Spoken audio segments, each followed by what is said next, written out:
CutOutTV.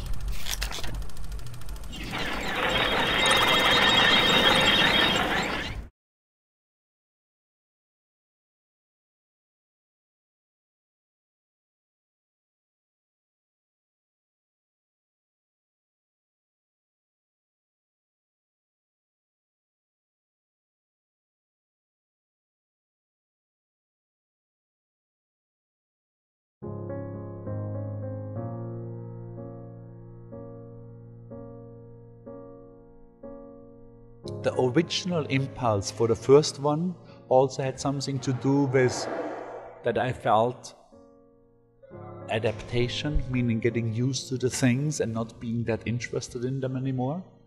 There was a slight feeling of, there was a desire of change.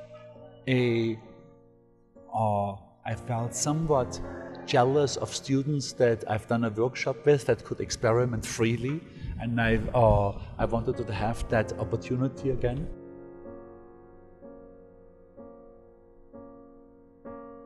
I think it also had something to do with Tibor's death that happened just the year before, and you know, it's like death so often does. It drives home for us who remain. It drives home that fact that we're all going to die, and that our life here is very limited, that our time here is very limited, and that it makes sense to spend it as good as possible.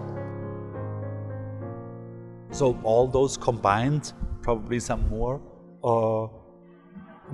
made me do the first one.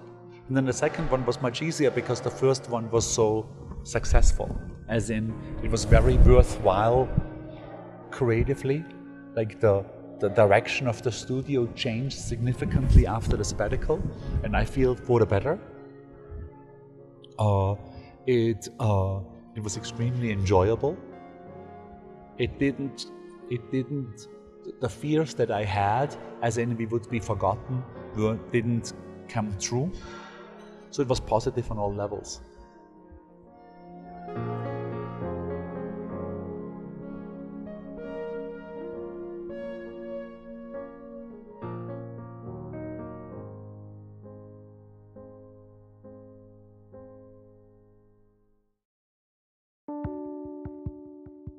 Well, I think ultimately myself and the studio were always involved and interested in a more emotional design, getting away from form follows function or what the Bauhaus felt as a very objective look at design. Through that, since a long time, I've been involved in some sort of presentation called Design and Happiness, and I've always gotten very good feedback from that. And then in the second sabbatical in Bali, I looked at the question what it would be that could be worthwhile as a project. Worthwhile for myself as a doer, but also worthwhile for an audience. What could be what could possibly benefit that I could make. I mean, there's many things that audiences could benefit from, but I might not be the right person to do them. Through that idea of the happy film came up. The subject from the talks, the reason I knew that if I would create a project around it, it would force me to do the research that I probably wouldn't do otherwise.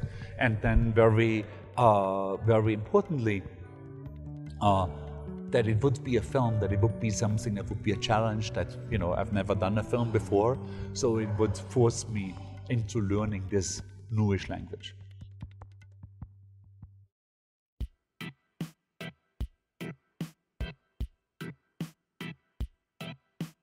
Well, I think as a maker, it's the desire to do things that could possibly be helpful or delightful to other people. As a consumer, it is part of the environment that influences my life. You know, graphics, products, architecture, fashion, are totally and utterly engulfing us. If you live in an urban city, as most people do, it's 100% of the things that surround us are designed. And all of those 100% of things can be done well and can be done badly. And if they're done well, that has an influence, and if they're done badly, that has an influence. Well, ultimately, I think that humanity is going forward. I actually believe in things getting better. I think that it's a more exciting time to live right now than it was 30 years ago, than it was 100 years ago, and 300 years ago. My name is Stefan Sagmeister. I'm an Austrian graphic designer who lives and works in New York.